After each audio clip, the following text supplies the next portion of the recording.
नमस्कार, आप देख रहे हैं केबीसी न्यूज बिहार। मैं हूं रिया। कल पूर्णिया जिले के धमदाहा अनुमंडल क्षेत्र के रंगपुरा में मदरसा इस्लामिया हुसैना मदरसा नंबर 361 में टीचर साक्षात्कार काउंसलिंग कार्यक्रम का आयोजन किया गया, जिसमें मैट्रिक ट्रेंड और हाफिज की पोस्ट पर बहाली होनी थी, जो मदरसा कमेटी के सेक्रेटरी एवं मदरसा शिक्षक मोहम्मद मिकाइल के द्वारा धांधली करने की वजह से रुक गई। मदरसा की कमेटी के सेक्रेटरी एवं चंद मेंबर अनट्रेंड कैंडिडेट की बहाली करना चाहते थे, जिसमें मदरसा सदर साहब ने कहा कि बहाली ट्रेंड कैंडिडेट की होगी। इसी क्रम में अनट्रेंड कैंडिडेट के परिजनों एवं मदरसा सचिव व अन्य सदस्य मनमानी करने लगे। इसी को लेकर यहां के स्थानीय लोगों में झड़प हो गई। ये झड़प मुखिया पति के सामने हो रही थी।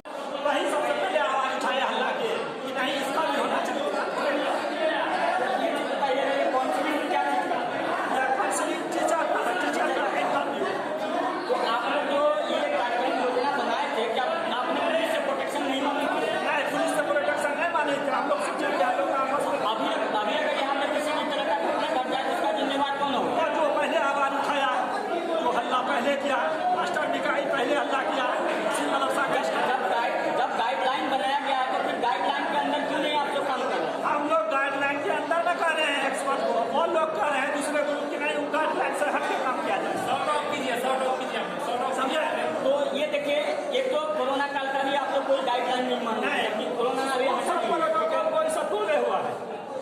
मैं तो अपना सब कुछ लेकर चला हूँ, लेकिन ये लोग सारे प्रोटोकॉल को बोले हुए हैं और ये लोग सोचते हैं कि हम लोग लड़े पाते हैं, जो चाहेंगे वो करवा लेंगे।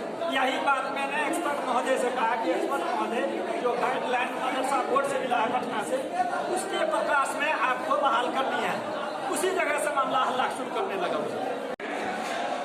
मैं ऊपर की तरफ मदरसा इस्लामिया हुसैनिया रंगपुरा मदरसा नंबर 361 एक हाफिज और एक टीचर मैट्रिक ट्रेन का होता था। इसमें ये लोग क्या किए कि अनट्रेन की बहाली कर रहे थे, जबकि इसमें 8 आदमी के करीब जो है सीटेट, बीटेट और डीएलएड, बीएड वाले हैं, उसको नजरअंदाज किया जा रहा है।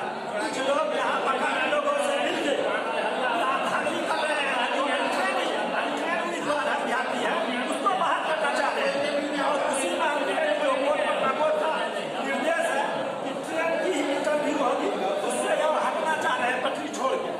ये सही चाह रहे हैं कि अनट्रेन और ट्रेन दोनों का इंटरव्यू हो, जबकि 31 मार्च 2019 तक सरकार ने यह आदेश दे दिया है कि किसी भी संस्थान में अनट्रेन टीचर नहीं रहेगा और ये लोग अनट्रेन को ही नहीं। जब हमारे संवाददाता अमृत कुमार ने उनसे पूछा तो उन्होंने कुछ भी बताने से इनकार कर दिया। वहीं जदयू के पंचायत अध्यक्ष ने बताया कि लगातार कई बार जब भी टीचर काउंसलिंग कार्यक्रम का आयोजन किया जाता है तो इसी प्रकार से कुछ न कुछ समस्या उत्पन्न हो जाती है। साथ में यह भी बताया कि सेक्रेटरी द्वारा काउंसलिंग के लिए अनट्रेंड अभ्यर्थियों से पैसा भी वसूला गया है। इसी को लेकर दोनों पक्षों में झड़प हुई। साथ में सभी ट्रेंड कैंडिडेट ने कहा कि यहाँ की विधि व्यवस्था में कोई कमी है, ट्रेंड अभ्यर्थियों को नजरअंदाज किया जाता है। उन्होंने शिक्षा प्रसार अधिकारी से अपील करते हुए कहा कि जब भी टीचर काउंसलिंग की योजना रखी जाए तो कहीं बाहर रखी जाए। सर, क्या कार्यक्रम रखा गया? इंटरव्यू था मैट्रिक ट्रेंड का, टीचर काउंसलिंग का। हाँ, टीचर काउंसलिंग का। तो सर, क्या टीचर काउंसलिंग हो पाया? नहीं हो पाया।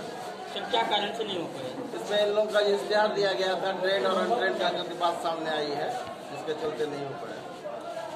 अभी जो ये भगदड़ मचा हुआ, किस बात के लिए भगदड़ मचा हुआ है? भगदड़ इस तरह का मचा हुआ नहीं है। लोग आपस में विरोध कर रहे हैं कि भाई ट्रेंड टीचर बहाल हो, अनट्रेंड नहीं हो, बस यही बात का है और किसी बात की नहीं है। तो क्या लग रहा है आपको कि आज जो है कि टीचर काउंसलिंग हो पाएंगे? नहीं हो पाएगा। नहीं हो पाएगा। क्या परिचय हुआ सर? नाम शेख मुश्ताक है, क्या असिस्टेंट टीचर है मदरसा न्यूरोजा मंजेली बेलवा पूर्णिया मदरसा नंबर 297। एक मिनट रुकिएगा, आप लोग दोनों साइड होइए, ऊपर कीजिए ना, आवाज बोलिएगा। सर, कहाँ आए थे आप लोग? सर, हम लोगों को यहाँ 10 टीचर की बहाली होने वाली थी, मसला असल ये है, जब ट्रेन टीचरों की बहाली होने वाली थी तो अनट्रेन टीचर कैसे बीच में आ गया, हमें ये समझ में नहीं आ रहा। हमारे कुछ साथी है, कितने बार आप पास किया है सीटेट? क्या बार? एक बार। आप कितने बार किए हैं? एक बार। आप कितने बार किए हैं? एक बार। हम 3 बार जो है सीटेट पास है। 2017 में भी जो है ना टेट क्वालिफाई। भाई जब आप लोगों को अनट्रेन टीचरों की बहाली करनी थी तो हम लोगों को कहे के लिए बुलाए थे? बिल्कुल सही बात है। तो क्या हुआ अभी? तो अभी ये बीच में बहुत सारे मसला हो गया, को कह रहे अनट्रेन की बहाली होगी, को कह रहे ट्रेन की बहाली होगी। भाई जब अनट्रेन की बहाली करनी थी तो हम लोग को हाथ जोड़ के मत बुलाइए। जब सरकार यहाँ पे जो सिक्योरिटी दिया गया था और एक्सपर्ट दिया गया था, उनसे आपको क्या आश्वासन मिला? ये वहाँ पर मिला था कि यहाँ जो है कि सीटेट और इंटरव्यू उसी कीमत पे होगा जहाँ पर कि ट्रेन कैंडिडेट नहीं पहुँच पाता है। जब आपके यहाँ ट्रेन कैंडिडेट सीटेट पीटेट पास करके यहाँ आया हुआ है, उसके बाद भी आप इंटरव्यू लेना चाह रहे हैं, उसके बाद जो है कि इंटरव्यू में जो है कि उसको फेल कीजिएगा या जो है कि उसको पास कीजिएगा, ये जो है कि शिक्षा विभाग का किसी भी नियम में नहीं है। जब सरकार ने यह पहले ही क्लियर कर दिया कि 31 मार्च 2019 के बाद किसी भी संस्था में अब अनट्रेन टीचर की बहाली नहीं होगी, चाहे वो प्राइवेट हो या सरकारी हो। जब इस तरह का ये मदरसा बोर्ड भी सरकारी जो है कि स्कूल में आता है, तो इस समय जो है कि आप फिर अनट्रेन की बहाली किस बिना पर करना चाहते हैं, इसका ना तो अभी तक जवाब मिला और ना ही कुछ। जबकि इसका 25 तारीख तक अंतिम डेट था और 27 जो 25 7 तक आवेदन पहुंचने का अंतिम डेट था और 27 तारीख को मेरिट लिस्ट यहाँ टंग जाना था। लेकिन 27 के बाद से अभी तक भी जो है कि मेरिट लिस्ट नहीं टांगा गया। अगर मेरिट लिस्ट यहाँ टांग देता तो उसमें जो है कि 13-14 लड़का था, कम से कम जो दूर से आने वाले था वो देख लेता कि मेरा नहीं हुआ तो हम तो नहीं जाएंगे। जब आपको यह पता था तो फिर आपने मेरिट लिस्ट क्यों नहीं टांगा? कितना टीचर का काउंसलिंग होना था? यहाँ पर एक टीचर का काउंसलिंग होना है।